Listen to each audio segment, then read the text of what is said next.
The best people you can hire, we found, is people who have gone through the process and gotten results. Everything is an education game. I think Twitter can be like a 500K a month thing with a really good, unique mechanism. Episode 26. I feel like this is a long time coming. Yeah. It has. It's been a couple months since I saw you guys. When did it last come down? September. Was it This is right before we went to LA. Wow. And that's wow. Yeah. Holy cow. That's kind of like right after, maybe a month or two after we started. You started with us a little bit? Yeah. I think I started with you guys early August. So it was about a month, 4 to 6 weeks after that. Still very early on. Yeah. Long time coming. Yeah, man. This is a super fun one. I think it was, no, because I remember you started with us July 17th. Damn.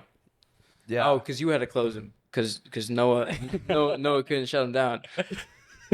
I was like on my way to the airport to go to Italy for a few weeks. When Noah talked to you? I was on the phone with Noah. Then Log called me when I got Noah, back. come on, it's a joke. Closed the No, honestly, I don't blame it on Noah. No. Because there was like, it's really interesting because you came as like a very, like you were super high level in terms of your niche and like what you did. And so he was just like, And Noah was brand new to our offer. yeah, well, and like, I feel like when Brooke and I talked, he was like just debating what direction he wanted to go in terms of like, oh, do I want to just keep building my brand or do I want to like start this whole other thing? And so we really like had a conversation that Noah at that point probably couldn't have had in general because it was like super high level about opportunity cost, basically of which way. So yeah, this is a super fun pod, episode 26 with Brook Hiddink, who's one of our Launch Socials clients and one of our early ones and definitely one of our absolute best ones who's I mean, you've just gone on to fucking crush it and explode and really build an amazing brand and business from socials kind of from scratch. And so yeah, man, super excited to chop it up on the pod on the associates. Have you here? Yeah. And yeah, man, what brings you to Miami? So Back. my family actually, we're from Canada, so I'm from Toronto. Okay. So my parents are snowbirds. My girlfriend's parents are also snowbirds. So I hadn't actually met them yet. They're all here. So just figured come down, meet them, see some fam for a bit. Quick turnaround though, so only here for a week, but just see some family.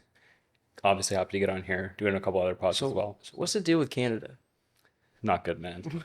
Not fucking good. Talk to me. What's wrong with it? Where to start? I think number one is the leadership of the country. So school system, leadership. I don't think there's much good to say about it overall, to be honest. I love it. Yeah, this is a super interesting pod because like we were kind of, I don't know if we were saying this while the cameras were live or not, but you started with us July 17th. Yep. And man, like so you're like a perfect person because when we work or want to work with somebody, like to me, social media is a really interesting landscape because most people are trying to build brands off of a non-existent foundation. Yeah. They're like trying to over distribute a lack of ideas. Whereas like, you know, at that point, I think you'd done like 3.5 million sales in a year in your store. So you had the skill set, you had the experience, and then just like hadn't been on. I had nothing. Like I had zero Twitter. I think I had like 3 posts on my IG. Like I was started from complete scratch socials wise. What made you like? I don't really remember. But what was like the turning point for you, where you were, because you've gone head first into all this. Yeah. What was the turning point for you? Where you're like, I'm trying to build a brand. I think honestly, I followed one of your theme pages. I think it was Driven Green. You know what I'm talking about? Wow. Yeah. And I always saw it. I never bought anything, but then I think you started posting your personal stuff through that. You know what I mean? You would post like your personal profile on your theme page. Yeah. About like the importance of building a personal brand, and that was kind of like where it started, and it started resonating. And I followed you both personally. The marketing's working. It is. It is. I'm the perfect case study. Full funnel.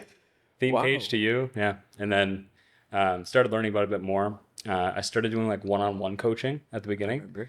And then eventually launched the offer with David. But it all started when I kind of saw your stuff through your theme page. Wow.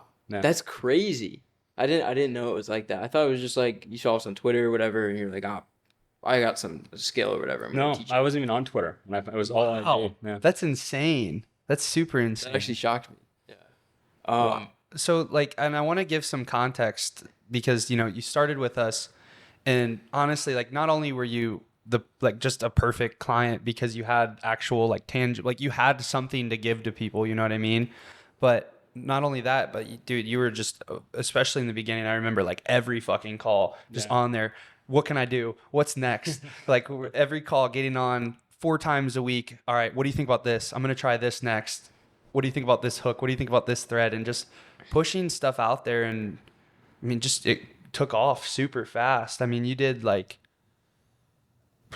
what, I think it was like you messaged us like a month later, like did 30 G's or something like that, month 1, which is insane. Can you talk about that a little bit? Yeah. So month 1 was very like, I remember we didn't know what to do. Like we were trying to decide between Twitter or IG. Since I was starting from scratch, like I started a new IG page, like you call with Brook, and the Twitter as well.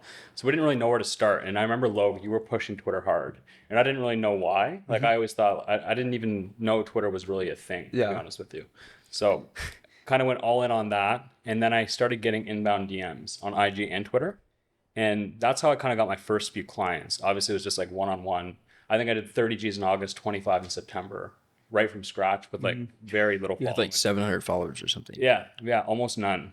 But obviously one-on-one's not scalable. You know what it was? I think it was because you were talking high ticket dropshipping, and everyone's talking, like this the store, the TikTok, whatever, and you're like, no, it's high ticket, and no one was talking about that. I didn't even know at the time like what a unique mechanism was. Yeah. I didn't even know, but essentially that's why I think it really took off as well, was the unique mechanism aspect. There's certainly like been people who do high ticket e-com as well, but I don't think it was ever done on the Twitter space. 100%. Now, I want to talk about. I feel like we can dive into that a little bit more, but I want to talk, like, bring it back because you were in law school. Yeah. And all this shit started taking off, and it sounds like it took off just as fast with the stores themselves as it did with, the social media and whatever. So, what was that process? Like, how did you even find high ticket dropshipping? How are you? Furniture store, right? That's what you did. Yeah. So how did you even start a furniture store, high ticket, and like where did you find that from? Because not a lot of people talk about this. Not a lot of people do this. Yeah. So I was in law school. So law school's 3 years. So how it works is in your second year, you do recruitment. So you get your job in your second year. You work there after the second year. You go back to school third year, and then you go back full time to the place you summered at. So I was in second year. I did the recruitment. I got a job in Toronto. Worked there for the summer, hated it. We can dive into that more later if you guys want, but hated it. And I had 6 weeks between the summer finishing and the third year school starting. Yeah. So I remember asking the firm I was supposed to work at, hey, can I work during the school year? I want to start paying like some of my law school debt back. And they said, no, if we offer you the job, we'll have to offer everyone the job. So no. So I had 6 weeks with nothing to do. And I just kind of started looking up low capital businesses I could start. And I think I stumbled across a podcast with a guy who had done high ticket. Might have been Jared Ox. Not sure if you know him. Yep, I know who he is. Yeah. So I think I saw his stuff on. Met him. He used to live in Miami. Really? Maybe you didn't meet him, but he used to live in Miami. Anyway. Yeah. So I found his stuff. Started a store and saw pretty early success. I don't want to say luck, but the best supplier that I still have to this day was like the first one I ever made a sale with. So it really took off quick, which allowed me to kind of drop out pretty early because the results were like, I was already making more in my 4th month than I was going to make as a lawyer. What'd you do month 1? Month 1 was like 30K. Month 2 was 150. Month 3 was 250. Yeah. So it happened pretty quickly, which was good. Because I don't think if it was a slow build up, I'm not sure if I would have dropped out. Yeah. And it's the same thing happened with social. Yeah. And I've seen your work ethic crazy on it, right? You're there, right? You say, hey, we have a call today. Boom, you're there. You're on the call. So what is it in your mind that led to that speed at the beginning? Because I think it's just a day in, day out. This is what it's supposed to do. I invested in up. I'm gonna show up. I'm gonna get this done step by step. I'm just gonna knock it out. Yeah. What's the next thing? That's what I see at least. So I'm curious what it's going on in your brain. I think it's like a mix of just natural, just who I am. I'm very fucking impatient. Like if I want something, it's like super impatient naturally, which plays a factor. But also, I think playing sports growing up, I know you guys both played sports. I was going to mention that. Yeah, competitive aspect, like early on. You always, like when you're starting something new, it fucking sucks when you're a beginner and you're not very good. So it's just kind of like the urge to get over that and start seeing some sort of results as quickly as possible. And then I think a big thing was I always had the work ethic from sports. Yeah. But throughout undergrad, I was partying a lot, being an idiot. I never transferred that work ethic from anything other than sports. I never applied that to school or business. And law school actually helped me kind of put that into something else, the work ethic, where I kind of allowed myself to get obsessed with something, like just kind of go all in. It was just the wrong thing. But I wouldn't say law school is a complete waste of time. It really helped me develop that work ethic. And I think it's a lot of people. Like, business is competitive, but it's not as competitive as being like a neurosurgeon or like a top lawyer in New York. Like that, those are where the smartest Pays people. way better though. Yeah, and those are where the well, those are where the smartest people are, right? Yeah. And I think if you take that work ethic and apply it to business, you can see quick success, which is essentially what I did. Yeah, that's what I was gonna mention. Nick was saying that, like, in my mind, I'm like pro hockey like that, because you were like semi-pro. Yeah. What did that look like? So in Canada, we have, in the US, you guys have, like, everyone's trying to, in sports, you want to make it to NCAA D1. Yeah. In Canada, we have, it's called the OHL, so Ontario Hockey League. Okay. It's like the highest junior league you can play hockey-wise, but we don't, like, school hockey isn't really a big thing in Canada. So everyone wants to make it to the OHL. So it's the highest level you can play from ages like 16 to 20. So I made it to that, and then I had like pretty bad concussion problems. I didn't, obviously, that's where you get drafted to go to the NHL from. Like, all the highest picks are from. Interesting. So it's like AAU kind of. Essentially, Like yeah. travel basketball. Yeah. So it's like in football or basketball, all the best players would be drafted from NCAA. Yeah. All the best players in hockey are drafted from the league I was in, the OHL or the WHL is the Western League, OHL is Ontario, but there's like 3 of them that cover the country. That's super cool. Yeah. Yeah. I mean, I think that's because, to me, like, you know, if I look at the people, and also it's really interesting because I just tend to like those people. Maybe it's because I come from that world of like sports and stuff like that, but I feel like that if you have that athletic background, like the chances of you being successful are just like 10x. 100%. Athletics, and then just the gym or training in general. Yeah. I think just like, it's like it Builds the depth of same character or something. and the same, like, I feel like the same neurons in your brain that like fire for the progress aspect for that, probably very similar. It's the same thing, man. habits. It's just like hard work over a long period of time. The simple things. Like, everyone knows to get in good shape, you got to eat healthy, be active, and lift heavier stuff. But the hard part is actually doing it. But business is really no different. Yeah, it's all this. It's all the same shit. And so, man, I like it's crazy because you like just a lot's happened in the past Yeah. year or two. I mean, you go from, so you were in law school then, what, like 2 years ago? So September of 21 was my final year, and I dropped out last year on this time, like 1 year ago only, was when I dropped out. Wow. Yeah. It's Wow. crazy. So February Speed. in yeah, Like speed. That's the huge takeaway. And so February of 22, September 21, you start your store. Yeah. I start my store. I enter my final year of law school. Like, it was the pandemic at the time, so it was all online classes. Didn't have to go to class or anything. Law school. 21 was still pandemic. In Canada, it was, brother. Yeah. Yeah. Oh yeah, we were here. Good old Canada. Yeah. Anyway, we had all virtual classes. So law school is 100% exams. So the December exams, I didn't have to go to class for from September to then. So I went all in on ecom, studied for the exams like 2 days before, passed them. And then I told my parents, like, hey, I want to drop out. I don't want to go to second semester. They convinced me to go back. And then I dropped out March, like 2 months before I finished the degree. Wow. Yeah. And then so you start with us July. I mean, dude, you grew so fast, like insanely fast. You went from, you probably had 10,000 followers in like what, like 2 months? I think by the end of September, 10,000. Wow. It's crazy. So how does Dubai factor into all this? We talked about Canada a little bit earlier. I want to get into a little bit more of that, maybe some of the politics side of things. And I think taxes is a big piece of that. Yeah, You it know, definitely as is. a Canadian, right, you don't have to, like, as an American, taxes follow us everywhere, right? Yeah, We can global. also write things off with real estate and depreciation and all that, so we have some advantages over other countries. But how, like, what did it look like in your mind from, you're in Toronto, right? I was in Toronto. So Toronto to Dubai, big move.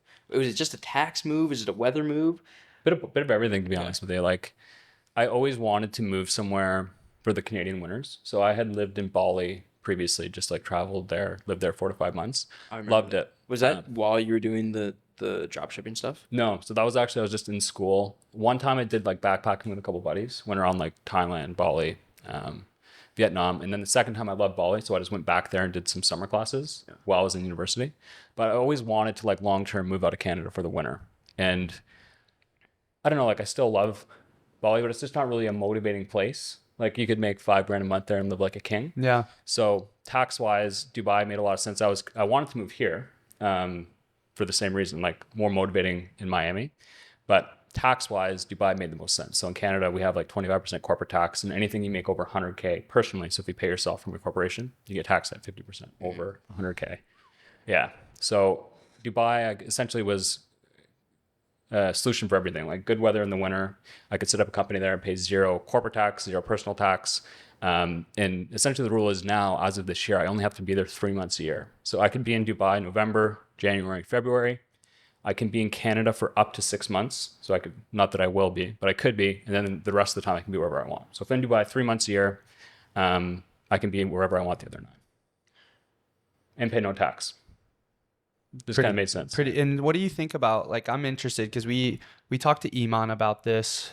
Who else did we talk with about this? Sneeko? Did we? Yeah, we mentioned Dubai briefly there. He's going there. Like, what, we live in Miami, obviously. I haven't been to Dubai. We're eyeing a trip out there. What, in your mind, I mean, obviously the tax situation sounds like it's great, but you like living there. It's like, yeah. How would you compare it to Miami? So I haven't lived here, but essentially it's the perfect place. Lots of distractions if you're not careful. Like you could go out, you could spend a ton of money. But if you stay focused, it's really a good place to dial in. Like tons of great restaurants, great for connections, obviously. The service industry is great. So I could have like a maid come clean my whole place for like $150 every week. Wow. You can have someone come cook your food. You can have your barber come right to your apartment. So if you, essentially any sort of headache that you could have, you can get off your plate. So you can literally just only focus on business. And it's really high quality life. Like you're safe. Like maybe it's just me, but if I'm walking around outside with like an expensive watch on, like I kind of like aware of what's going on. Like I don't know. Of course. Maybe it's just me, but I don't necessarily feel as safe if I wouldn't Dubai. Like I would leave my laptop in a cafe. I'd leave for 4 hours and it'd be there when I came back. No doubt. So it's just extremely safe. Everything's really nice. Like where I live, we pull up in an Uber, like guys rush over, open the doors for you. Like it's just super, super high end living there. Are there any downsides to a place like that compared to here, you think? It's very bougie. So Okay. like you guys know the types, you know what I mean? So if you're not careful, you could probably get caught up in that. But as long as you're staying focused, I'd say the only downside is you can only really be there 4 or 5 months a year. Because in the summer from like May till September, way too hot to even be there. What about the girls there? The girls there like classy West Palm Beach, or are they like No. plastic South Beach mindset? Yeah. Miami. Yeah. So very plastic South Beach. Really? I probably had like a handbag bought for them within a week of them getting there. So I wouldn't say you ever want to find a girl who's been there, like living there herself. You probably, if you meet someone from where you're from and move there with her, like that's probably fine. Yeah. But I wouldn't want to meet the wife there for sure. It's kind of like, so it sounds comparable to Miami a bit in a lot of ways. I mean, maybe a bit safer than Miami, less degeneracy probably. I want to go and check it out. Yeah, go. You guys got to come. I want to go in Palm. Chill Palm's Palm. dope. Palm's dope. It just overall like has a upswing feel to it. Like new shit being built every day, tons of new restaurants, tons of things to do. All houses, right? Or mostly houses. That's where like the houses in Dubai are. On the Palm? Yeah. Yeah. So there's resorts, there's houses, you can wake up on the beach. Yeah. My parents, like they always said like they never thought they would go. And they came and they usually spend their winters in Florida. They're saying like next year, like, oh, I wonder what it would be like to be here for the winter. They loved it. Like there's amazing things to say.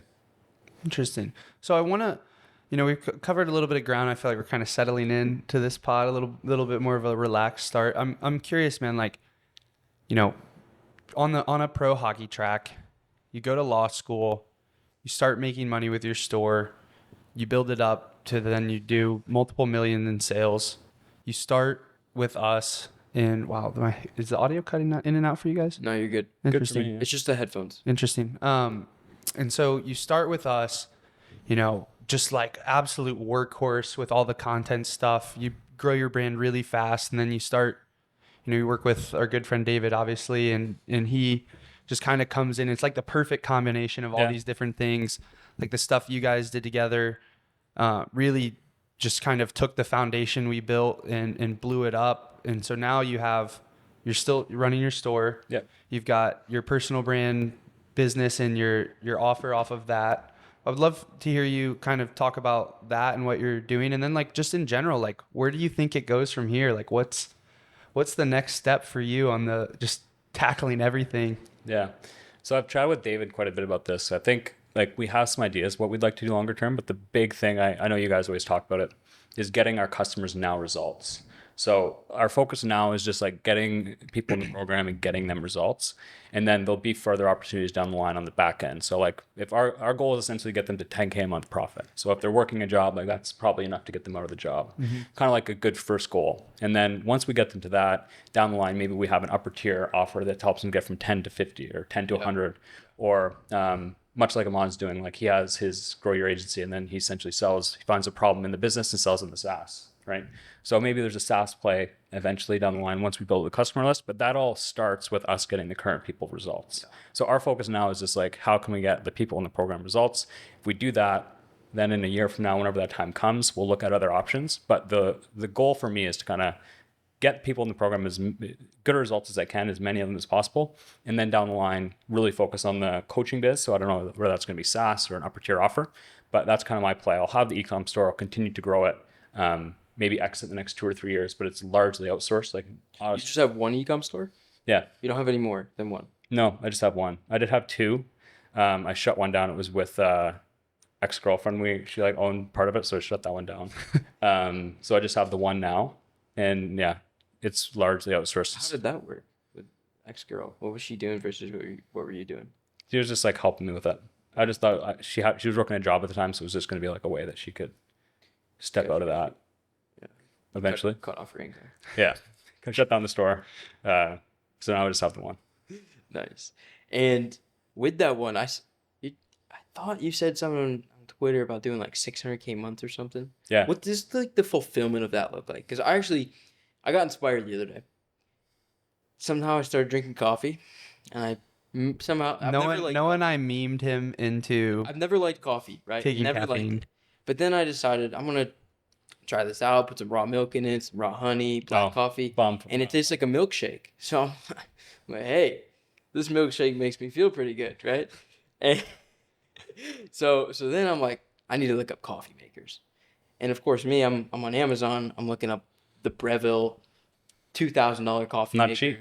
$5,000, $10,000. I'm like, wait a minute. One, don't really need a coffee maker first. Like, okay, I'm just me being excited. But then I'm like, hey, I should start selling these. This would be a great idea. And obviously, I have a lot going on, so maybe I act on it, maybe I don't. But on a whim, that same day, I just ended up, buying your coaching program because I was like, this is a good idea. And I'm in there now, right? I haven't done anything yet, but I want to sell maybe saunas or coffee makers or I don't know. Maybe do something crazy, but in your mind, like I want to hear a little bit more about like the back end fulfillment because it's new to me now that I'm like, maybe I'll sell coffee makers for some reason. I want to hear what the back end fulfillment looks like on something like that when you're selling 600K a month worth of coffee makers or furniture, I think, but you do or something like that. Yeah. So essentially like what the business model is like, let's say you want to sell coffee makers. The hardest part about you creating a coffee maker, like let's say you're going to make your own. No one knows your brand, right? Like you're starting from scratch. So I think that's the hardest part about e-com in general is creating the brand. And especially if you don't have a personal brand, you're literally starting from zero. Like you have no way for people to know who your brand is. So rather than that, you partner with existing brands. So if you go to like Home Depot, you're not buying Home Depot stuff, or Walmart, you're not buying Walmart stuff. You're buying like DeWalt brands who sell through those retailers. They're essentially being like an online Walmart or an online Home Depot. So in the case of coffee makers, you would find all the best coffee maker brands, partner with them, say, hey, this is our marketing plan, this is our SEO plan, this is how we're going to get you new customers that you wouldn't have had otherwise, and we're going to sell your stuff. So essentially, if I wanted to buy, what's a coffee brand? Do you have a name? Breville. Let's say I want to buy a Breville coffee maker. You're partnering with them, so you're listing their stuff. Yep. I type in Breville coffee maker on Google. I see an ad for your store. I go order the product from you. You get my money. You send the order. You can automate this through like Zapier to Breville, and they'll ship me the coffee maker. So you're the retailer. So you do ads. And you just have a wholesale account with them. Exactly. So you do ads and customer service. So then Breville only has to make the coffee maker, ship it, and warehouse it. They don't have to deal with any customers. They don't have to do So I haven't gone down the rabbit hole yet. What's it like closing a supplier? when you don't when you're your blank store and you don't have any suppliers? Yeah, how do you close Breville? So some suppliers are super easy to close, usually the ones that aren't that good. So you want to start with the lower end ones, get them on your store. Yeah. And then when you reach out to the better ones, they'll see that you already have some on your store, which So is even good. with a blank store, you can close lower end ones. Yeah. But for you, like you guys have business backgrounds, you would say like, hey, I'm Nick. This is what I've done in business before. I've created my own brand. I'm actually venturing into the coffee maker space on a new venture. This is like my marketing plan. This is what I'm going to do, SEO wise, ads wise, and this is how we plan to grow your brand. Will you give us a shot for 2 to 3 months? And they don't have anything to lose, right? Like assuming you're actually going to answer your customers and treat them well, they don't have anything to lose. Like if you don't make any sales, it doesn't cost them anything. Yeah. So it's only really upside. The only downside is if you didn't answer your customers, then that would reflect badly on their brand. For sure. But assuming you can show them you have business experience, then they have nothing to lose. It's gonna be a fun little 1 hour a day side hustle. It's gonna be good. Hopefully you don't get too distracted. It's super, and you kind of stumbled upon this just through, you saw, like you said, Jared Ox stuff, and that's how you kind of I came know. across it. You got this obviously 4-hour work week Yep. from Ferris. It's essentially what he recommends in that book you do, just at higher scale. So I think he recommends like $200 to $500 items. I do mainly 1,000 plus, but yeah, that's essentially the business model. So if you think of like Wayfair, like that's how they operate. Walmart, What's keeping you from being a Wayfair level? just time and scale. Like essentially just over time, if you keep SEO organic traffic, like that's the upside of it, which is nice. Because a lot of the traditional dropshipping, you're selling one product. It's just a matter of time till people realize Are you applying pressure to get to that point, or like continue to grow, or are you kind of like chilling? Like No, I am. It's just very off, like hands off. So I invest in like the big thing is SEO, like getting free visitors to the website, which is a long-term game. So I pay Caval however much a month, invest in that. I have the team who runs the store onboarding new products, new brands, but I'm just trying to grow it now with like a hands-off approach. Like my focus is on the coaching side of things, but I can grow it without being involved in the business. that's kind of where we're starting to get at with our coaching. Yeah. Like when you joined, it was us. You guys were on the calls. Right. It was, and we're still on some calls. What's it like now? I haven't been to a call in a while, so I'm curious what the back end is. Come on, man, show up. But what it's like now is we have a couple fulfillment managers. Yep. We have an onboard manager. She just happens to be my sister. She also does call recaps. She's on the calls and making sure people are showing up, attendance, stuff like that. And then those 2 fulfillment guys we're basically downloading all of our knowledge to them, and they are getting people the results in the group So how did you find those guys? through our audience. Through your audience. So they had done content in the past. We interviewed them, put them through the process. Great. And then now we're training them up to be as good as, we are. Yeah. And we've done the same on sales. Like Noah's crushing it, right? Noah is managing the sales team now. So it's like we're hands, maybe we'll jump in here and there and, give some input, but Noah's crushing it, right? And we're off of sales. I think of it as 3 parts. I think of our front end marketing, I think of our sales process, and then I think of our fulfillment process. And what we've been able to do on marketing side, like our new video guy is coming. I've been setting up most of the podcast stuff for the past like 10 episodes. Yeah. Right? But our new video guy is coming from Canada, right? He's been editing them all there, but now he's coming to Miami. No way. And he's gonna film everything for us. So we're just gonna daily vlog and stuff like that, and we're gonna be able to push out tons and tons of video content that we actually want to do. So we'll have the pod, we'll have the video content, we'll have some short form stuff. So is your focus now? Are you guys still running back like fulfillment calls, or are you guys? Yes, mainly, we do some, but the way I look at it is we just need to be the face on the front end that gets the traffic in, and then Noah and the guys in the DMs are booking calls. Our email list is booking calls. We're just we're ideating the high level lead mag stuff, and we're on the VSLs, and we're on the webinars that we're going to start running, and we're on the face of it. And then we have fulfillment calls with the team, right? Our team, and download the knowledge to them, and then we're basically creating the process and the vision through them. That's exactly what we're doing essentially. It's a very like scalable model that works. Like I think it's a building of a real business. Yeah. And the best people you can hire, we found, is people who have gone through the process and gotten results. So like 100%. we had 2 brothers, Jack and Joel. So they had been trying for like 5 or 6 months. They didn't get over 20K in sales. So they joined, we started a new store from scratch. So we're in like a bit of a shitty niche. And they were both working 9 to 5 jobs. And we got them to like 150K in sales their 3rd month. There's 2 of them. So it's like 75 each. What's profit on that, you think? Like 25% margin? 15, 10 to 15, 20. It really depends on the niche. Okay. Theirs in particular, I think is about 15 net. So they got about 150K their 3rd month. And then we essentially said to them like, hey, 3 or 4 hours a day, you are going to be success managers. They now check in with students. They have had success with the process, so they know it. They are now like success coaches. So as a student joins, one of them will reach out to them. They run calls. I'm still on some calls, but I'm mainly now like the face of the brand. Like you guys like to get people in the door. Yep. And this is, to me, this is where the agency always should have gone for me. Yeah. And we're starting to reintroduce some agency services.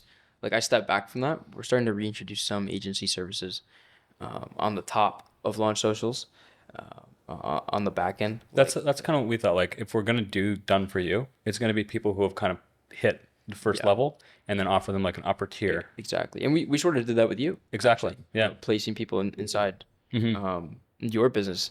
But that's kind of where we're going with it. And now we're able to ideate at a high level, get on video and write, and then it gets put out there for us. Like the video gets done, we record this, right? The video team's going to go take this and chop it up. And then, well, we need this person now, but we need a content manager now to just post it everywhere. But then that's the idea. They just post it everywhere. And then we don't have to go and, because it's not, I'm not going to say it's a waste of my time, but it's a low leverage activity for me to come and post I hate it. 100 shorts. Repurposing stuff. Yeah. Like taking Twitter posts and editing them on Canva. Yeah, it's very low leverage. I know what you mean. It's really interesting to have this conversation because it's like, you know, I think a lot of people in this space that have an offer and they're building out whatever that info or coaching or service looks like. Like I feel like a lot of people maybe don't ever get to even like understand what it's like because they don't apply enough velocity up front to kind of get the flywheel spinning to be able to actually, like, you don't hear conversations like this a lot. It's kind of funny. Like, how did we make the money at the start when we were doing everything? It's super like, it's crazy. It's weird. I think you put it well. Like there's 3 stages. Like number 1, you have to get people in the door at the beginning. Yeah. And then it's like, how do you deliver these people results? So then once you have people in the door getting results, then it's okay, how do I get more people? And then how do I deliver the results at scale without me? It's actually funny how like the easiest phases are the phase at the beginning when it's just you. Yeah. And then at the end when the team is built. But the building of the team and the building of the system and the removal of you from the process is actually the hardest part. Painful. It's very painful. Yeah. And it's like, you learn so much about yourself, and it's a lot of work. It's hours like a day just going deep, because you bring somebody on, that you hire somebody that they can't just go do it, right? You need to put them through the process, and you need to oversee their thing and make sure they're good and make sure things are automated and whatnot, and then they're good. But you still meet with them, every week. But once it's just like the meeting, once it's just like the consistency after that, it feels great. It does. When you get people in the program and their results are coming in like on autopilot without you actually, like, you obviously probably meet with the person when they join or whatever, but when they're like going through the system that you built and getting results that you would have gotten them when you were the one coaching, that's the best part. And there's the tangible side of it like that, and then there's the intangible, like, spiritual aspect of it. We were talking with Luke Belmar about this it was 2 days ago? Yeah, we filmed 2 days ago. That was a crazy episode. It just happened out of nowhere. I saw you guys posting about it and like literally made a story 5 hours. Posted about it, and then we replied, like 20-30 people replied to his thing. And then I just DM'd him. He's like, yeah, like, I'm down. And then we did it 3 or 4 hours later, because he had to go the next day. But on that note, we're almost like creating through other people. We're putting the system into place to create conversations in the DMs, create conversations on the phone, create results on the back end. And it's interesting how, and I was writing this morning, I didn't have a chance to put it up as like a tweet thread, but there's it's almost like magic, right? Because you are now leveraging your time, your energy, etc., and it's a multiplier too. Because let's say you're focused on 5 different things in the business, 20% effort to each of them. If you can take one of those off the table, now it's 25% effort to each of them, and that 20% that you're giving to that thing is now 100% by somebody else. So it's almost like a 5x on that, and then a multiplier on all the other things, and then the flywheel starts spinning. Because that person if you can just keep it up, one person can do one thing better than you can do 5. One person can do that one thing 100%, when we can only do it 20% or 15 or whatever the split is. And then it just continues to grow. And then if Noah is 100% focused on sales, I don't have to focus on sales. I can check in. I can make sure, the automations are built on the back end and all the numbers are correct, and just look at the data once per week and see where we need to improve, right? And then make a decision and have the vision. And then it makes the thinking process and the time that we're actually putting into it way higher leverage. And then it's less about the time you put in. It's just about pulling the right levers. Once you're actually out of the business, like I think I'm at that stage now where it's like, when you're early on in business, it's like your results are proportionate to how much time you're putting in, right? But once you're actually out of the business, it's like, it's actually more valuable to be in the sun, to relax, to really make really good decisions. Those high leverage levers to pull, they're going to make like the big difference. But you have to get to the point where you're out of the business to do that.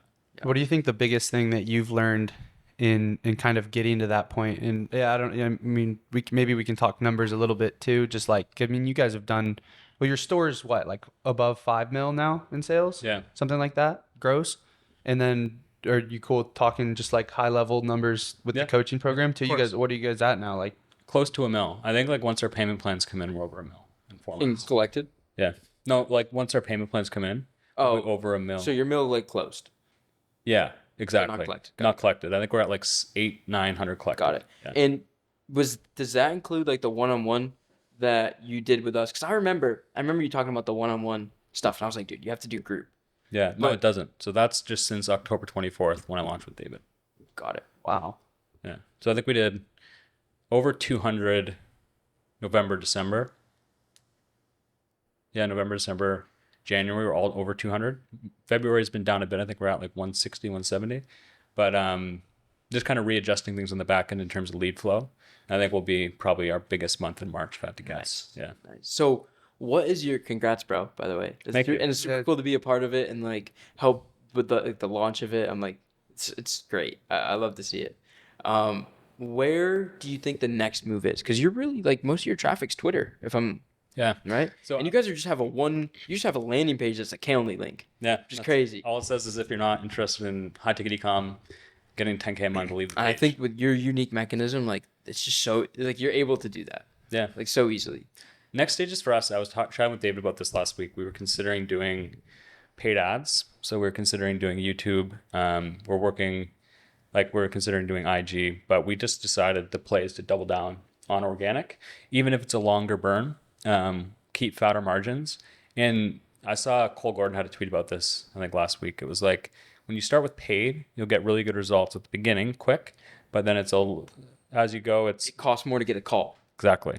Where organic, you spend more at the beginning, but it gets cheaper to get a call because you're actually building the audience, right? Equity. So if I invest in shorts or like a YouTube editor and I have 2K subs, I'm not going to get a lot of calls right away. Yeah. But if I continually invest that and get the audience to 100K subs, then that's there forever. Where paid ads, you can just shut off and the results stop. That's why I really like just running basic retargeting ads. They're cheap. They're super cheap. Like we can retarget our entire Twitter audience for $10 a day and everybody will see it. Yeah. Like, last time we ran ads and we're about to run ads again, I got so many DMs of people being like, dude, your ads won't stop like hitting me. And I'm like, dude, we're running like $40 a day in ads. Like, I don't know what to tell you. Well, it's super interesting to me with like kind of performance marketing. To me, at this point with the way organic is trending and like you have YouTube, you have IG, you have Twitter, you have TikTok, like they're all competing with each other at this point, and they're all kind of more like everything is melting into the same social media. They're giving you traffic because they're all competing. Exactly. Like they're trying to get all the best creators on platform because that's ultimately how they win. And so it's like, to me, you can like, what's cheaper if you look at it, like investing in the organic side, and then just like, I don't really even, I guess once you hit a certain amount of scale, and we were talking to Jared, who I used to work for, who had built a huge coaching program, like multiple, or like did over 8 figs with his coaching program. And he was like, you guys need to run paid ads. You need to know your numbers, And it's like, I agree with that once we hit a certain point, but we're definitely going to run paid ads for sure. But it's really interesting. Like you can almost now with the landscape of organic, you can just get all of that traffic. Do you consider like theme page shout outs paid traffic? I think it's like retweets on Twitter, buying retweets. Yeah, that's fair. Yeah, I would say it's like, to me, it's like a hybrid. It's like more like To me, it's like it's like forced organic. it's like forced, or it's like organic distribution. I guess. What do you guys think? Like, I'm curious to hear your thoughts. I think Twitter is good for high level, like when you're starting to get into the space overall, like money Twitter space. Yeah. But I think I could be wrong, but I would imagine that it's the least scalable out of all the platforms. Well, I don't know how to answer that. Scalable in what lens? Like for a coaching program, the audience of people on Twitter is just way smaller than any of the other I'd ones. say maybe. Like, it depends on what we consider scalable. Do we consider 200, 300K a month scalable? Because I personally don't, but I think there's a cap on Twitter. That's what I mean. Like, I think agree. we have somewhat not hit it, but we're seeing diminishing returns to this point where my time is better spent focusing on the other ones that are completely I untapped. think Twitter can be like a 500K a month thing with a really good, unique mechanism, like Yeah. you have now, and a big audience, right? And the willingness to sell the product. Because some guys have big audiences and they don't. Like, this one guy's like, yeah, I saw this tweet the other day. I forgot the name of the guy, but he hit like 2 or 3 million sales over like 5 years, and he's got like 300K followers. I'm like, dude, Yeah. like you should fit way more money than that. Like, you're kind of like, you're missing revenue like a lot. Yeah. I've seen people on IG and YouTube scale way higher than Twitter. I saw a guy on, I was talking to someone, someone in Dubai had a client on TikTok. This guy runs like an Amazon FBA, kind of like Miles, similar thing. But he had like, his videos were getting like 2,000 or 3,000 views on TikTok, and he's like 700K in a coaching program a month. Yep. And that's all, his whole funnel is TikTok. That's it. Wow. It's crazy. Yeah. And like, go for it. I was just going to say, like, coming into that, because it's been interesting. We've learned a lot the past 6 months. We have, and it's interesting, this is when you run a program like that, when you are helping people and you're not, like, you can't, to really grow, you can't just do everything for everyone unless that's your model. But even then, you can't do done for you for more than like a certain amount of people unless you really build like a phenomenal team. But it's a grind.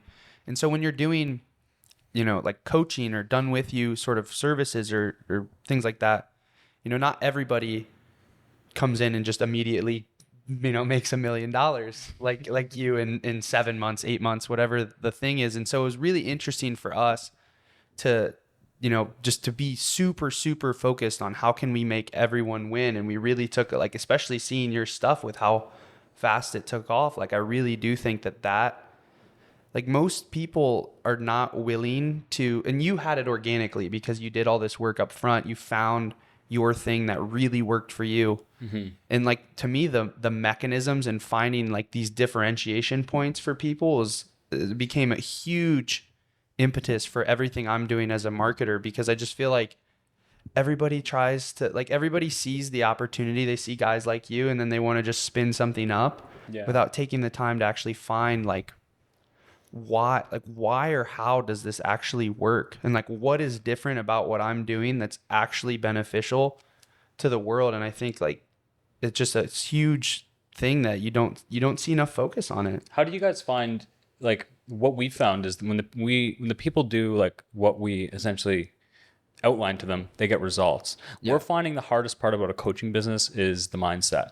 Like, it's shocking how many people will join and then just not do anything. Mm-hmm. Do you guys find the same? Yeah, dude, it's 100% true. Like, everybody, I say this, and it's sometimes, like it you think about it, because you're like, fuck it. You feel bad, man. Yeah, it affects your conviction. Yeah. And sometimes it's like, man, like, oh, like, do we really know it's the best thing? And then it's like, but when we take a hard look at it, everybody that shows up and talks to us consistently, they are at the start. Exactly. Same with us. Like, the people who have joined at the beginning, showed up to the coaching calls and put the work in for 3 months, pretty much all have results. It's really an interesting, it red pills you on life a lot. And I've seen this too with my offer, my personal training company.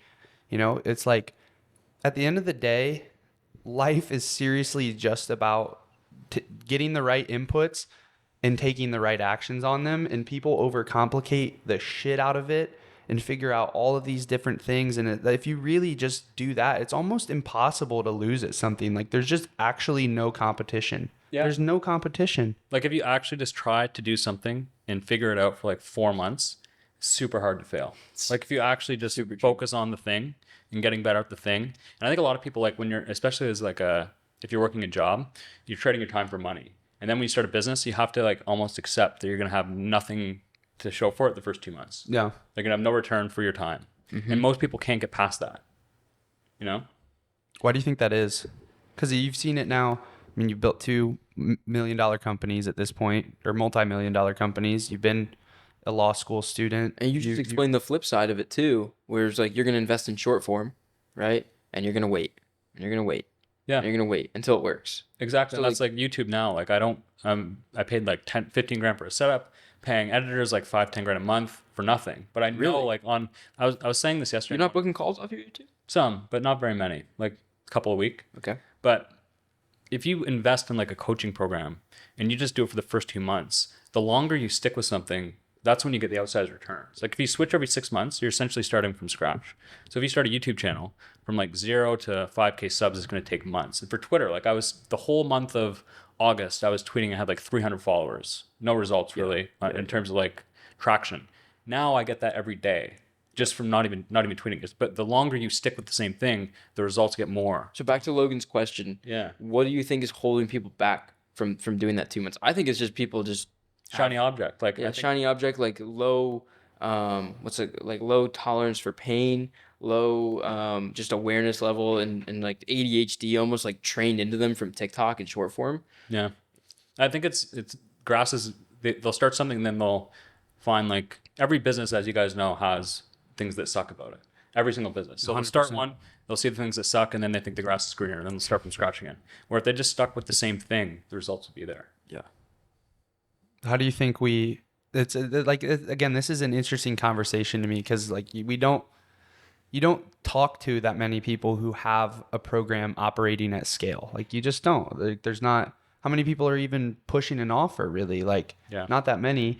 How many are successful at it? Not that many. And then even fewer are like doing it like hyper focused on results. How do you think for us, we've tried to, there's been a few things that we've implemented, and as we continue growing our business and changing things, it's like number one, the biggest thing that we've tried to do is look at every piece of friction that somebody has, and if we can take a piece of that friction, like for example, when you started with us, right, it was like we had our 5 calls a week, and you jump on and we talk about what the deal is, and we give you give you action steps, but it's not sustainable long term. Yeah, obviously, then we can't keep doing everything like that. And so then the thing we change is like, okay, we need a process to where they hit the ground running, and we can pull these same things that everybody needs to kind of tackle. And now we're starting to do like prompts and give them questionnaires to fill out and pull these pieces out of them. And then it's like, okay, what's the next friction point? They need to go and make it. So then it's like, now we're actually writing what they need to go and make so that it's there. Like just film the video, write the thread. We kind of struggle with this. So like we saw friction point was building the store. So we hired VAs to build their store, but we found like removing that friction point actually caused issues down the line, because then they would have questions about that thing, where if they just spent the time to learn it, then it would have been easier for them down the line. So I think 100% on friction points, but also like some things you inevitably need to learn. You know what I mean? Yeah. Ideation for content, like you can't write their stuff forever. Yeah. 100%. The way I view it is almost a starter guide or like a setup, right? And get your feet wet, right? Because someone first starting, they got to figure out account setup. What's the positioning? There's a lot of stuff. Then I got to write the hooks, and then I got to like speak them, and then I need to know how to edit them. And if we remove some of those pieces, right, and kind of like, it's like hold your hand. Let me hold your hand through the process. I view it more like that way. Not necessarily doing it fully for them, even though we can pitch it that way because that's what it is. Yeah. Right? We hold the actual fulfillment is like, hold your hand. Come on. Let's go. Like, come on. Another one. Good next step. Okay, come on. And like bringing them through the checkpoints, like pulling them through the checkpoints. Accountability, I think, is super important too. Yeah. Like saying like, okay, today's Friday. What are you going to have done by next Friday? And then having a success coach or a manager say, hey, did you do the 3 things you said you were going to do? I think like, as you guys know, like you've released free courses. Information is not really the issue for most people. It's the accountability and the validation to be told like, yes, what you're doing is right. Yeah. You know what I I mean? mean, free courses are really there to get someone in the funnel at the end of the day. People Yeah. are going to join if they want to join, and they're not going to join if they don't want to join. But it's the same like information Yeah. that you really Yeah. teach. 100%. And it's like the last piece is like those little like custom aspects and the accountability. Exactly. I want to go back to the paid ads thing Mhm. and the scale on like IG and YouTube because that's something super interesting to me. You know, the whole thing that we're building and whatever, obviously it's more fun to be the visionary of it, right? But I want to something that's really fun to me is having the office of people and Yeah. not necessarily like in person, whatever, you come once a week, that type of thing, but the power of it to move markets or move online. Like you look at Cardone, and it's just Cardone is the one that makes one of the guys that makes the most money in the online space from his personal. That seems like a lot of fun to me. And it's not even like the money aspect, right? He's very profitable, I'm sure, but it's the aspect of like he's just out here like 65-year-old dude, like making selfie videos, clowning on CoffeeZilla, whatever, and just like that seems like a lot of fun to me. And then he's flying in his private jet. He's just like having fun with it. So I want to be able to get to that level of scale because it seems dope. It seems cool. It seems fun. It's like the new education, essentially. Yeah. And not necessarily even with, an info product or something, right? But the idea is to have some kind of operation like that someday, right? Maybe soon, maybe very soon. So in your mind, in terms of scale, we look at Twitter, double down what's working, organic, stuff like that. But where do you view like the opportunities and the pieces? Because one big takeaway I had from looking at his stuff Mm-hmm. and a couple other guys that are doing the big numbers is they sell the courses and they do everything, but a lot of people are scared. A lot of the internet marketers are scared to go and get people on the phone and additionally put that low ticket funnel into place and have the paid ads and run the webinars and do every aspect of it. And what I took away from him is that he originally built his business to be an offline business. He was just selling training to car dealerships and he's doing like 10 mil a year or whatever. And then he used the internet to like go to the next level. Scale. And to me, that says product is number one. The acquisition channel doesn't really matter as much as wherever eyeballs are. But I'm curious, like your thoughts in terms of where you guys are building and how you think you're going to scale to like, and what your goal with scaling is. Yeah, I think the next step for us is to build a free community. It's like a school. Right now, like we have a free course, but it's not Kajabi. We don't have access to the people. Yeah. So it's like we just have there's like 6,000 people in my free course, but we don't have access to them. So I think offering a free community where we can kind of have these people interacting with us and we can DM them, we can run offers in the community is step one. And I think if we run ads, it won't be to book a call. It'll be the free community. Exactly. Like lead mag, free community, stuff like that. Yeah. And on IG, it'll be like advertise to get the follow. A funnel I really like is advertise for the lead mag, and then on the lead mag page that they get access to, they also get access to the Facebook or the school or we do Telegram right now just because like that's our kind of our spot or Discord or something like that. I really like Facebook groups because you can retarget those people on Facebook and create lookalikes and scrape that audience. You can do it similar. So like, let's say if I was running ads on YouTube for a lead magnet, I can create an audience of people who watched a certain YouTube video on Google and then retarget them on email, Gmail, display, YouTube. But yeah, same idea as like Facebook IG retargeting. Can you retarget people that join a school group? Yeah, like you can just build their emails. And you can just you can scrape their emails? or you can put a Google tag on that URL and tag anyone in an audience through Google Analytics. Got it. Yeah. I want to talk about that for a second because I think that's. I remember when you first started with us, you were like you started building your brand. You're talking about e-com, but you also had like Google Ads in your back pocket, and you were like considering doing that as a service. Is that's I'm assuming just a skill set that you built from running traffic to your e-com store. Yeah. It was, yeah. So that was kind of the thinking. It was, for some reason, I thought I wanted to do an agency, Google Ads agency. I remember me and you had a conversation and you recommended that I do coaching. Obviously, it's turned out to be some good advice. But Google Ads is essentially just a skill set that I learned from e-com and probably like one of the most important ones. So I was just thinking about patching that into an agency, but I didn't know anything about the agency space at the time. Super happy I went with coaching. Are you going to start using that skill set soon for the coaching and start, running ads? I doubt it. I think Really? just focus on organic. yeah, if we do it, it'll just be to join like the free community we set up. And that free community you're just going to promote everywhere. Yeah. All organic. It's essentially just going to be like right now, all of our leads come from my free course on Kajabi. But I just think it would be way more if we have actual like a community component to it. Like essentially, they all come from that free course. Almost all the people first join that, and on every single module in the free course, it's book a call, book a call, book a call underneath every single module. So they go through, they get the information, and then they'll just like end up. Yeah. We'll have a question about something that I said, and they'll just book a call. How many trainings are in there? 8 modules, probably like 30 or 40 videos. So essentially, we're just going to move a revised version of that onto school, but then have topics that they can actually ask questions in, and probably put like setters in there. Very cool. Yeah, that's crazy. I like that a lot. What else have you learned from, now? What are you at on Twitter now? 40, 42. 42, and so you got like between the other platforms, like probably like what, a 50,000 person personal brand? Yeah. What do you think? What are the biggest thing you've learned from building your personal brand out now after going from 2 posts on IG, like some Italy B-roll to... I think just everyone's got a good story of some kind.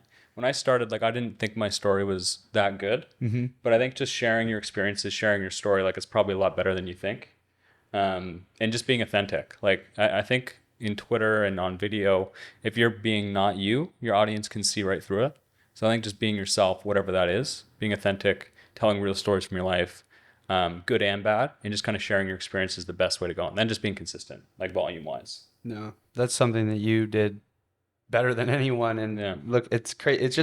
It's so crazy. The inputs really do drive the outputs. And I think a lot of people, and even us sometimes, as we're doing new things, like and especially to the past, like, 7 pods we filmed, right? Like have had a lot of really high level people on. You just hear the same thing. Consistency. Like I find like when you do Twitter and stuff, it almost refines your own thinking as well. Like we have all this stuff that we've done to build like my ecom brand, you guys to build your personal brands.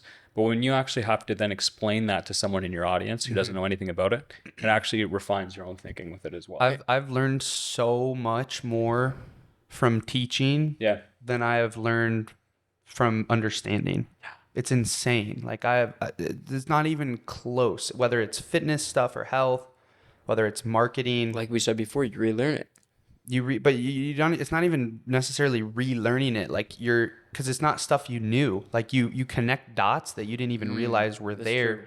By a proxy of teaching it to someone else. It's a really powerful thing. You almost pull out things that already exist subconsciously. You almost pull them out, and you're forced to define them. Like us sitting here talking about building a systemized business and having people. That's like we already kind of like understood that, but until we go and do it, we don't fully wrap our minds. When you speak it out, you're like, and talk with other people about it, you're forced to refine your own thinking. And then like after this, I'm gonna go sit over there and make sure all the pieces are in place and everything's moving right. And then when you actually do that, then you get it. But until then, it's still like it's just a dream. It's kind of in your head, etc. But it's something that people have been doing for hundreds of years. So, but to us, it's this huge realization. It's kind of funny. Yeah, I mean, I think like everything that Brook has built, or everything that we've built, or even a lot of people that we've had on the pod, like it really is. And Luke was talking about this on Monday. Like everything is an education game, and I think that like to me, I just see so many people who are trying, like I feel like people want to do these things, like they want to go start that business, or they want to get in shape, or whatever the thing is that they're trying to accomplish. Like, it's not like they don't want to do it. It's like, they just don't find the real like source of information that's going to lead them to the place. You know what I mean? They don't dig deep enough. It's super interesting because the real red pill here is knowing that realizing that Ty Lopez was right all along. Knowledge. And it's like everyone clowned him. You read millionaires or CEOs read 60 books a year, which may or may not be true, whatever. He's selling his mentor box thing. But at the end of the day, he started with knowledge. And to be honest, he's 100% right. Yeah. And anytime, like even us now, when we reach a plateau in a business, it's not that the business is capped. It's just we lack the knowledge to go to the next level. And then it's up to us. We're not the person worthy of it. It's a repetitive cycle. Like learn a bunch of stuff, implement it, plateau. Then, okay, what do I need to now learn to get to the next level? Like right now for us, we've taken one platform, Twitter. Okay, now we need to learn IG, YouTube, and scale those. Those are going to bring us to the next level. And then when we reach the next level, we'll plateau again. And then it's what skills do we Let's now have a need to know? chat about IG after this. Yeah. So it's just continuously like learning the skills, knowledge to get to the next level, implementing them. But it's also, I find people get caught into just learning and not implementing, you know? Just like always consuming and not ever actually going. It's almost like learning for a purpose, discovering pieces, and you're looking for the puzzle pieces. Like, what are the next 3 steps I take? Yeah. That's all you need to learn. Then you do them and then you learn again. not even the steps, right? Like, I guess maybe my brain works differently, but I'll like visualize it, and I'm like, well, if we put this, and then it's like, oh, we can build another layer on top, and it's that's kind of how I think. But yeah, 100% next 3 steps or whatever you want to call it. It makes me think about the novel Ravikant thread, how to get rich without getting lucky.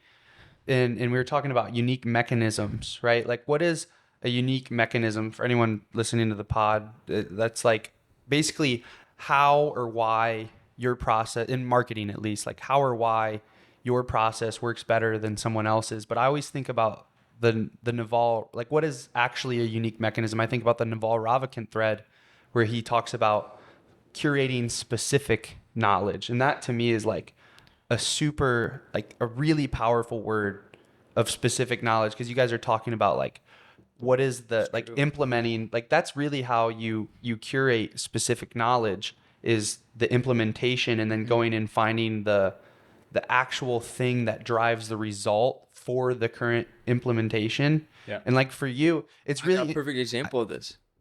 Perfect example is we needed to know better tracking for our business, right? We don't know where calls are being booked from. We don't know where people are opting to lead mags from. So what did I do? I found a Zapier expert, worked with him. I already know Zapier, right? So we built it together, but we built a system. So now every lead that comes in gets zapped into our CRM. We know exactly where they came from, and we know where they booked the call from. So what funnel was it? Was it my DMs? Was it Logan's DMs? Was it his organic, my retargeting, his retarget? Wherever it comes from, we now know. It gives the sales team context. It gives us context. Now we can make decisions based on data in the business. Oh, Twitter's working. Twitter's booking X amount of calls. We're good. But our IG funnel sucks. What is wrong here? We go look in the DMs. It's like, that's the problem. Or we go look and our ads just aren't getting views. That's the problem. So now like we're making decisions and we're learning based off the data that we're collecting. But and that's another layer on top of it. But the lesson was like, I was like, we need to figure this out. So I just went and found an expert that could do it, and we figured it out, right? But learning that specific piece to solve that specific problem, and then it opens you up to the next opportunity. Well, wait a minute. If we can do this, then we can do this, and we can also automate this part, and we don't need to pay this fee for this software because we can do this. That's what stops people, man. Like I think buddies that I've had who want to get into business, when they're starting, they want to have everything figured out before they start. They want to know exactly how they're going to get there.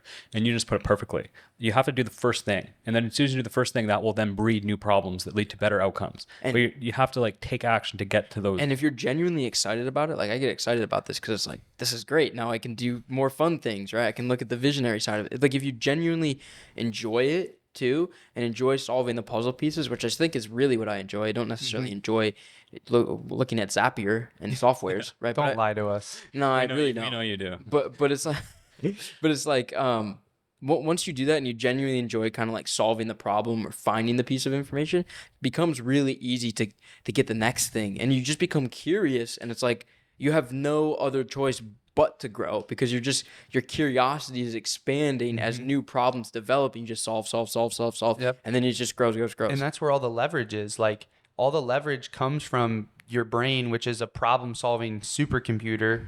Just continually applying pressure towards that next problem, and eventually you solve enough problems. And to me, it's like it's a crazy thing looking at why certain brands work or why certain offers work. And like the mechanistic aspect of it, like for me, I can reverse engineer it too to the fitness stuff. Like my brain oriented around finding the specific knowledge to solve the problem set that I had when I had my autoimmune diagnosis. Problem solve. Okay, how do I start getting offers from big schools? Okay, get bigger, stronger, faster. What is the problem set? And it's always a pain point. It's always a pain point. Like, and it's really interesting because I think that people, like people conceptualize business incorrectly. They think of the like profit, da da da da da, and it's really like if you just hammered away at solving problems in this world and creating and curating the specific knowledge to solve problems, like you'll never need money. I know you guys had Greg Gallagher on. Like that's a perfect example of a unique mechanism. Yep. Like you only have to work out 3 times a week and you can eat whatever you want, you'll get the same result. Yeah. You know? It's just like finding what are the actual needle movers for this result I want. He's such an underrated marketer.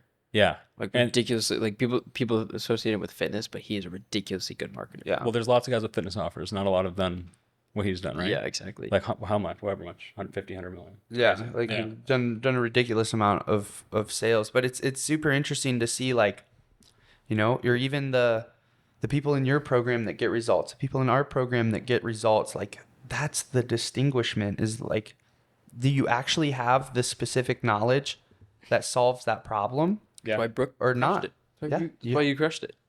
You just needed 100%. a framework, and you had the willingness to do it already, and it's like boom. But that's why the it biggest works. thing, because I'm sure lots of people want to do the second part before having that. Mm-hmm. Yeah, that's a huge.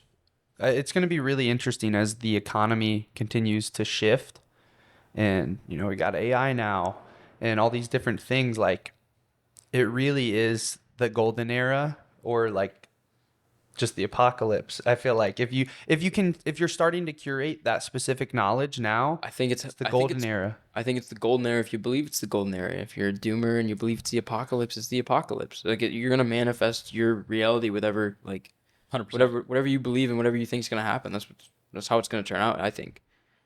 100%. We're having a super quant conversation right now.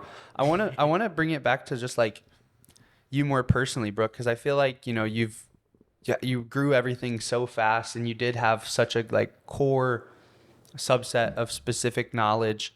You know, is there anything else, like I feel like people maybe get to see like a different side, or a more like, I don't know, more personal side here in this podcast, just kind of laid back, like, At least we try to do that. or yeah, that's the Every intent. But I What just do know, you think? But what? Have we done a good job? Or we You guys are laid crushing back? it. I no, love it. Yeah. no, but I want to hear like a little bit more about like you and what, you know, outside of ecom or your coaching program, like what does that look like for you? What matters to you? yeah. I think just building, much like I'm sure you guys have like a bunch of kids, awesome family, become the best person I can be, like believe in God. So I think just trying to become Do you also want to like launch a revolution like us? 100%. Yeah. Brooke's a tropical fascist for sure. You can't build a business and be jacked Oh, and not think that way. It's just like it's a fact. it doesn't work like that. It's really interesting. Have we ever had anyone on that doesn't like agree with that to some First, extent? we're not gonna have anyone on that doesn't. That's the first part. It's a self-selecting bias, I guess. But yeah, I mean, what else? I'm curious if there's anything like outside of that you're really passionate about. What's the big vision? Because like we've talked about it before. I want to build hotels and put my name on it. That's what I want to do, right? Like I want to do crazy things like that, or like build some sick brands in e-com and have my name on it, and also put those brands in the hotels, right? Yeah. So like to me, that's bigger picture. Kind of. massive, big picture. Like what do you want? I think probably real estate for sure down the line. Yep. Own a bunch of property, houses. I'd love to do a brand of some kind. But again, man, I think like I just try and keep my focus like right in front of me on the road, to kind of focus on what's right in front of me for now. And when that time comes, I'll think about it, pursue whatever's best at that time. But definitely like bigger picture, real estate, brand, something like that kind of leaves more of a legacy long term. And kind of like, I don't come from like a super successful family or anything like that. So I want to be like the person who changes that forever. So like 7 generations down the line, it was me who like gave them a good start, a fair chance. Got you. I love it. I love it. Is there anything, when you're in Dubai and, maybe like the work day is over, just kind of relaxing, what does a day in the life kind of look like?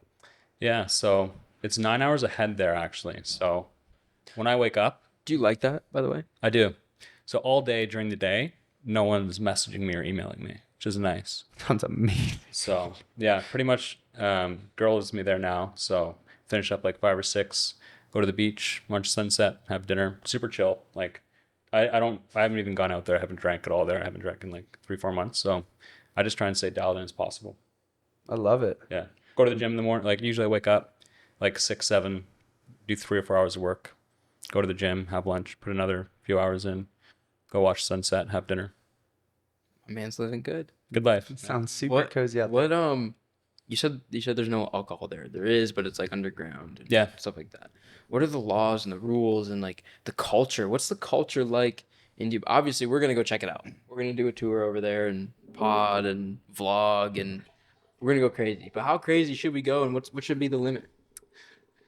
Culture there. So in my area, Dubai's like so United Arab Emirates is the country. Yep. There's 7 emirates, which are, think of them as states. So Dubai is one of the states. So there's downtown Dubai, which is like Burj Khalifa financial district, and then there's Dubai Marina, which is more touristy by the beach. So I live there. 80 to 90% of the population is like expats. So people who are there for business, who are there for work, not all locals. foreigners. Yeah. And the reason it's so safe is if you do anything wrong as an expat, you get deported. So 89% of the population is on like a super one toe across the line, they're gone, which is why it's so safe. Sounds fantastic. So it should be like here. Yeah. So we got Biden. Joe, your buddy? Not my buddy.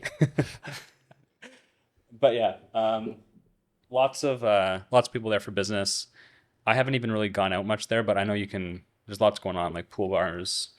Hit up the Aura Sky Pool. It's pretty dope. It's like a infinity pool, 100 floor building or something like that. It's crazy. Do you think the networking there is better than here? I don't know, man. Like I'm definitely, yeah. Like you can go for lunch with 8, 9, 10 guys doing like 100K plus profit a month. But It's like here. I think networking overall is a bit of a distraction in a way. I agree. Like if you just stay focused, do what you're doing, and you don't really need a So network. true. Yeah. I think like I do like it from this is how at least I view it, especially with the podcast, right? We can get content from it. It's cool. We meet interesting people.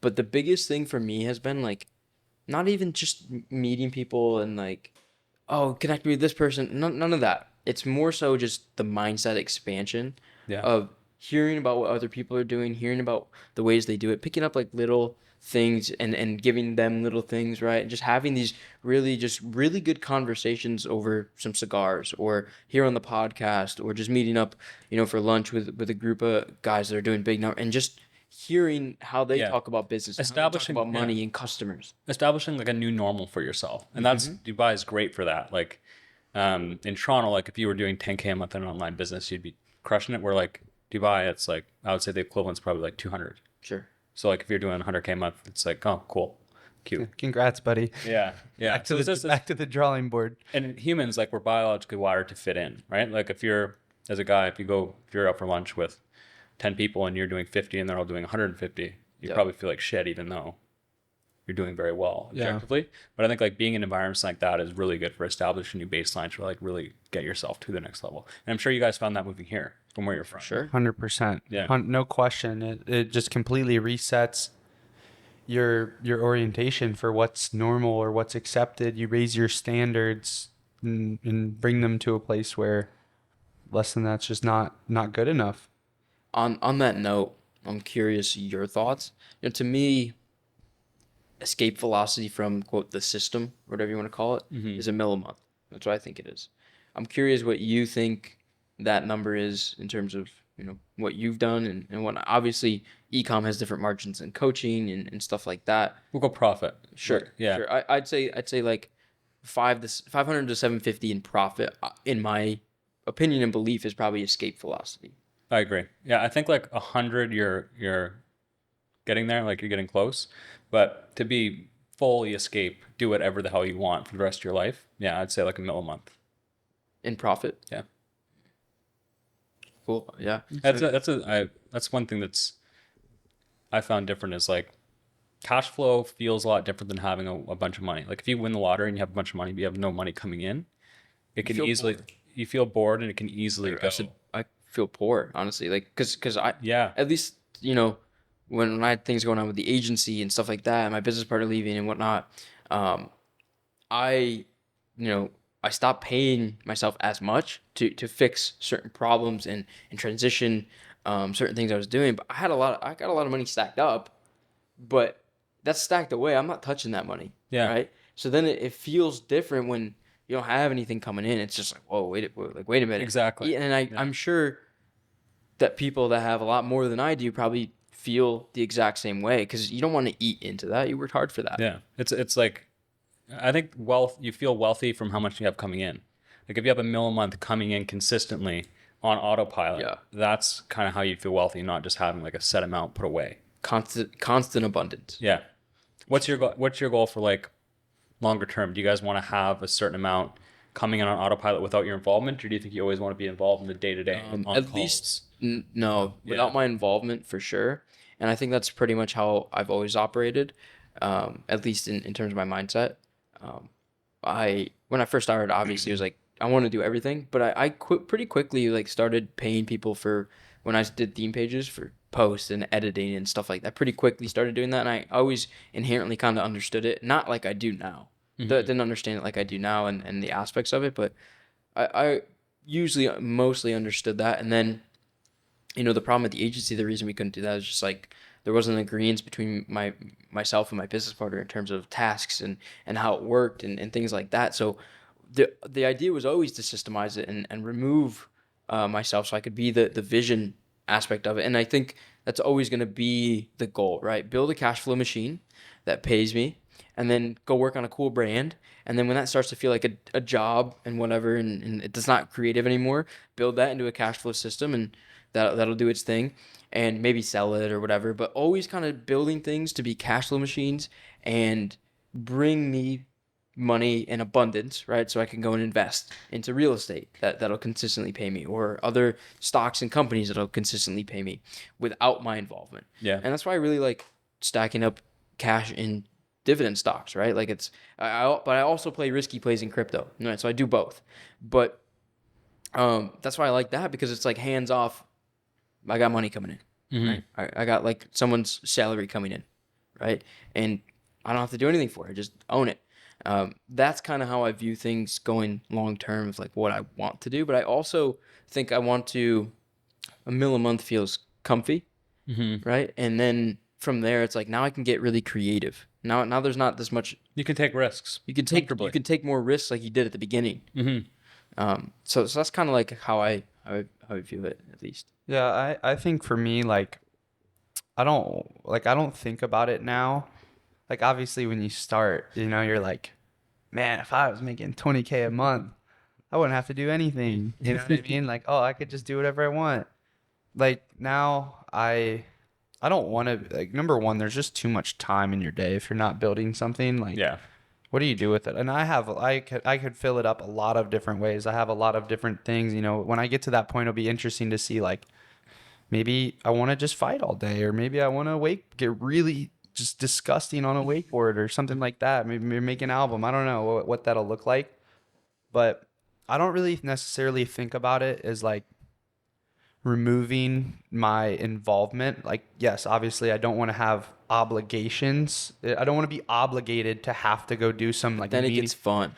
Menial thing. Obligated. And when you do it, it's like I enjoy answering the Discord and jumping on calls now, because it doesn't feel like a chore to do it. And then we're able to actually get better results for the client. It's fun for me to go and do that and talk to them. Yeah, 100%. And so I think like that's at the end of the day, like all I want is just I love marketing. I really just genuinely do like building companies and marketing and sales stuff, which is kind of our fulfillment, because that's what we're helping people do. The fitness stuff I love. Like I just want to get to the point where I can have that high level creation all the time, and I think we're really close. It's really exciting. We got our new video guy coming on Sunday. Yeah, coming on Sunday. I get back. I'm going to Ohio, see my family and shit like that. But yeah, I'm really excited to see that, because that feels like the tipping point where it's just like we can just create all day long. Yeah. And nothing's out of obligation. It's all by choice. If you don't film tomorrow, it's not a big deal. But I want to film tomorrow. You do, yeah, but exactly. It's a choice, right? Exactly. And it's also, I want to film tomorrow, but it's tough for me to film without a process for it. I don't want to, like, not that I don't want to. It's just, there's friction. Comes back to friction points. There's a friction point when I have to shoot the footage and then upload it and then review it and stuff like. There's a lot of friction, right? But if someone shot it for me and then they uploaded it and they edited it and showed me, hey, this is the finished result. What do you think? Oh, change this and this. Boom, good. And then they upload it. Now there's not a lot of friction point. Now it becomes super fun to do. It doesn't feel like a chore. Yeah. Yeah. That was an interesting thing we learned a lot with you too. Like, you know, because you came in and like I think I learned a lot about our process with everything we did with you, just like going from the beginning and then you like really get it going and then working with, you know, some of your team and stuff like that. Like just learned a lot about the friction points and how we can just continually make things easier. It's such an interesting thing how much you learn just in the result of doing things. Yeah. There's no like, you will never learn anything as good as this when you're doing it. It's true. We talked about this before. It's you hear somebody say something, but if you don't have the experience to match it, it almost kind of like goes over your head. Yeah. But if you have the experience and then you hear it as well, it makes you realize the experience and the lesson you learned from the experience, and then like vice versa, right? They have to almost like work together. Yeah. Yeah. Anyway, that was just like a random question, but we're back now. Our audio, video cut out. Yeah. Yeah, Brooke, I mean, is there anything else that you feel like, you know, in the past 2 years that you've learned, or maybe just, you know, as in the process of really like growing these two companies, you know, maybe is there anything you haven't said much about that's really been pivotal in terms of just your experience and your progression building these things? Yeah, I think since I partnered with David on the coaching, I think having a business partner is huge for a lot of people. I'm sure you guys have found the same. Yep. Were you doing agency by yourself before? No, so I had a business partner, but I did theme pages by myself. Yeah, it's a grind. And I think like when things go bad, it's a lot harder when you're on your own. Because I think you overthink, you overreact. But when you have like a partner to like chat through things with, super, super helpful. And I think like overall just business is accepting the highs, accepting the lows, but never, it's very cliche. It's not getting too pumped up when things are good and not getting too down when things are bad. It's just like part of the game, right? There's definitely pros and cons of both. I think by yourself you can move with speed, but you also don't have a second look at that opinion. But if you have the right business partner, I think it's better than going alone. Yeah. And I think because you play off your strengths and weaknesses, like Logan's very qualitative. We talk about this all the time, and I'm very quantitative. But I have like that 30% element of qualitative. Yeah.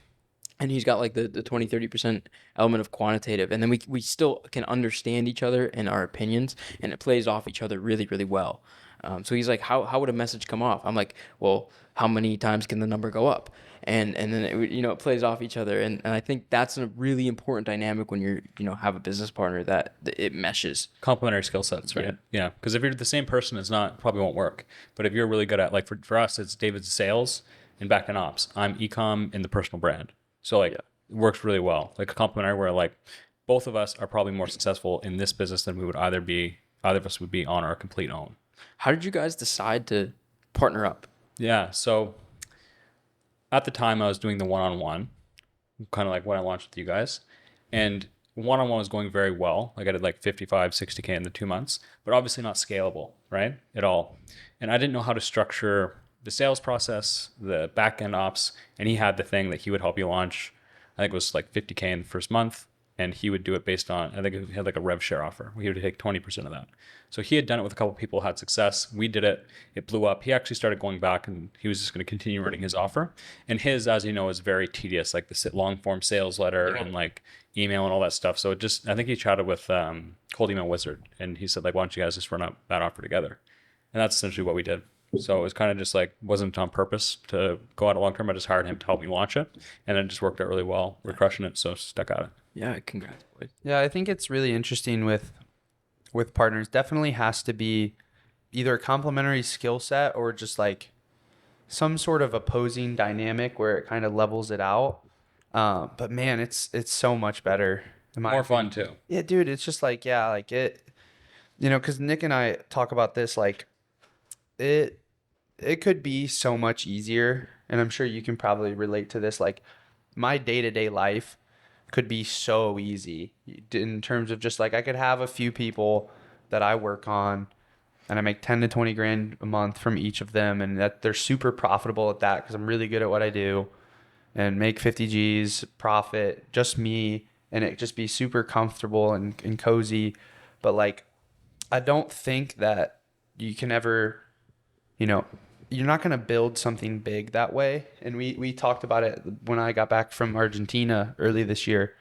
Like, for us building this company, like if we're not going to build it into something huge, it's not worth it for us to do it. But like to do that and build something huge without someone else being there, a part of it, and like having that, just, it just makes it 10 times more enjoyable, man. Like just to like it feels like sports again, you know? Like, do you really want to go and condition at 5 a.m. by yourself? Like, the chances of that are a lot lower than, hey man, everybody's meeting at 5 a.m. and we're gonna go fucking condition. Or do you want to win like a championship? Like, to me, I would way rather win with a team than just like an individual sport. Like, I'm sure it feels good either way, but winning with like brothers, it's as close to I a also sport. think you get what you want at the end of the day, or you have the potential to get what you want. Like, or all of us, right? All of us are thinking very, very big. One, the aspect of obviously winning with a team, for sure. Like, it feels great. It feels really great. But you're stepping on your thing. That's why. That makes sense.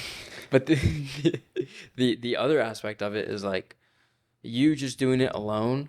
It's possible. I think there's people that have built really big companies, like pretty small team, alone, whatever.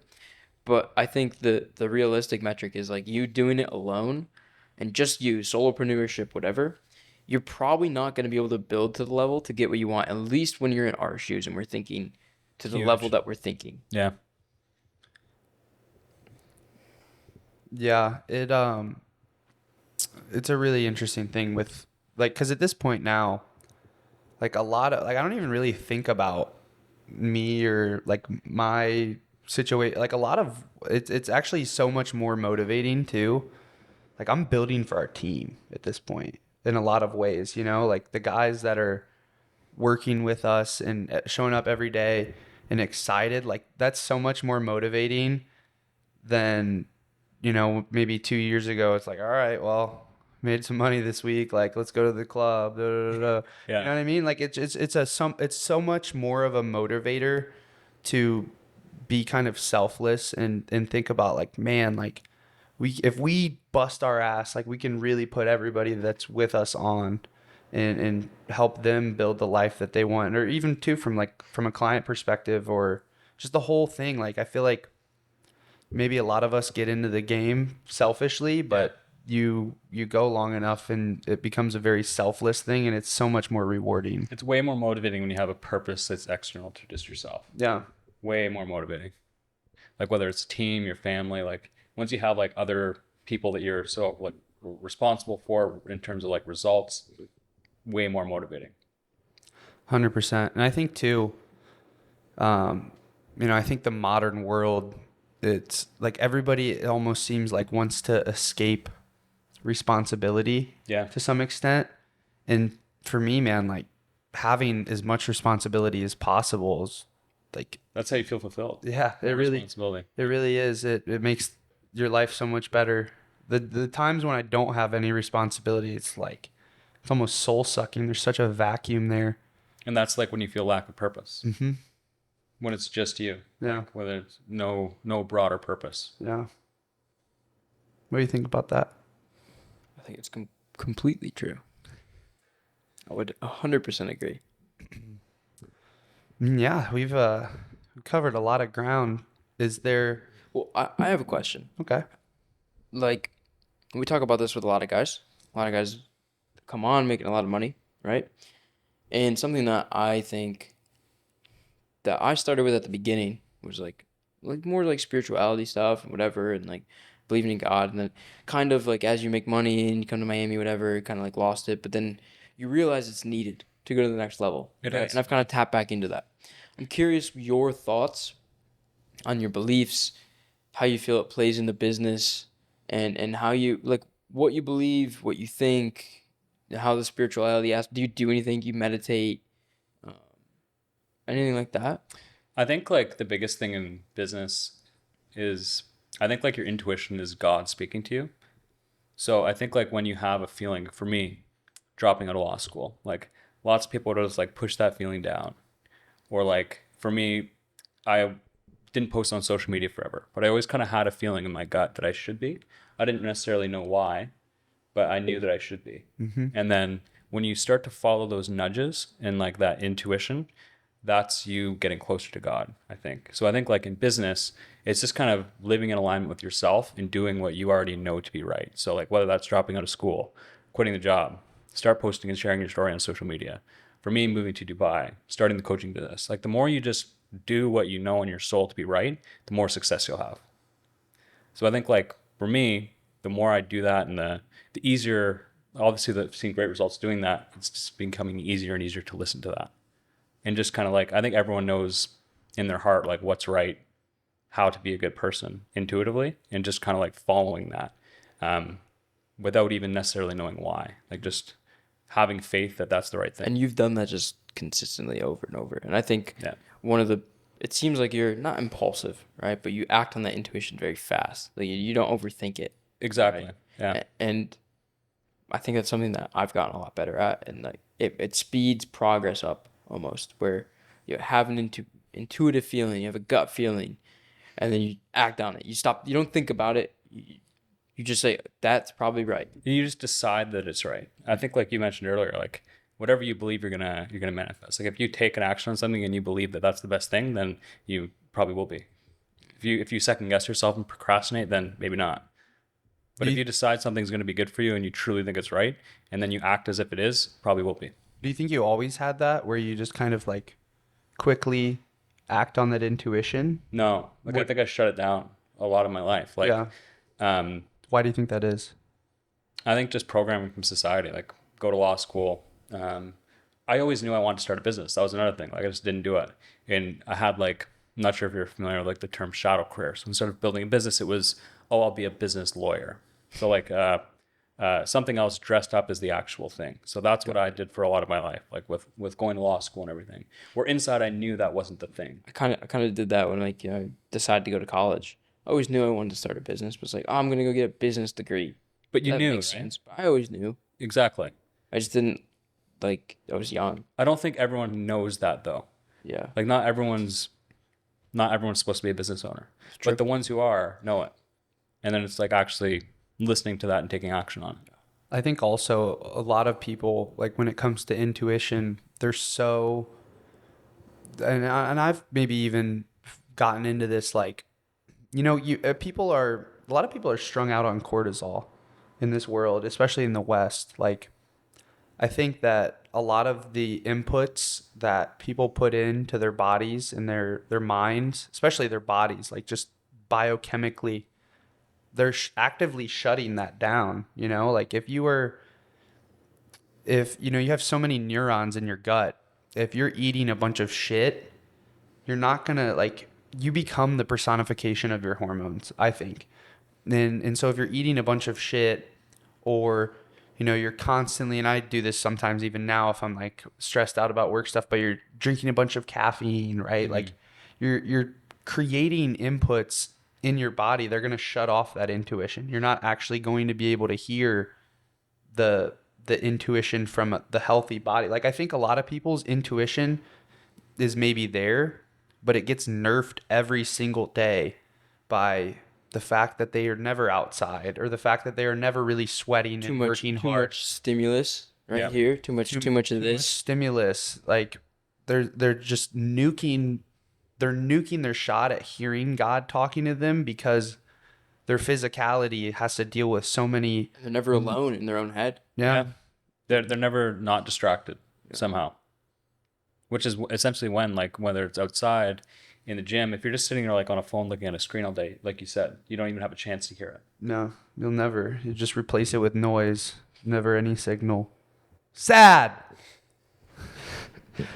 Yeah, we covered a lot of ground. Very laid back pod today. Anything that you want to include as a final message? Something that could get crazily clipped, go on TikTok and go viral. What do you want to include? I think the biggest thing is to just start. So no matter what point you're at now, If you have that gut feeling that you think you should be doing something else, just listen to it. And you don't necessarily need to have everything figured out in advance down the line. Just take the first step, and then the steps 2, 3, 4 will then open up. But you have to first take the step 1 to even see those. So just biggest thing is just starting, take action, and then let real world feedback determine what you do next. Stop being lazy. Yeah. Yeah. Make it happen. Love it, man. Well, this has been great. It's a pleasure having you on. Long overdue. Maybe not long overdue. You've been traveling. You're in Dubai now. But cool how it comes full circle. Yeah. It really has come full circle. And I definitely want to see you on some calls soon. Maybe venture back on. Yeah, let's do it. Cool. Love it. All right, guys. This was episode 26 of the podcast. All our links are in the description.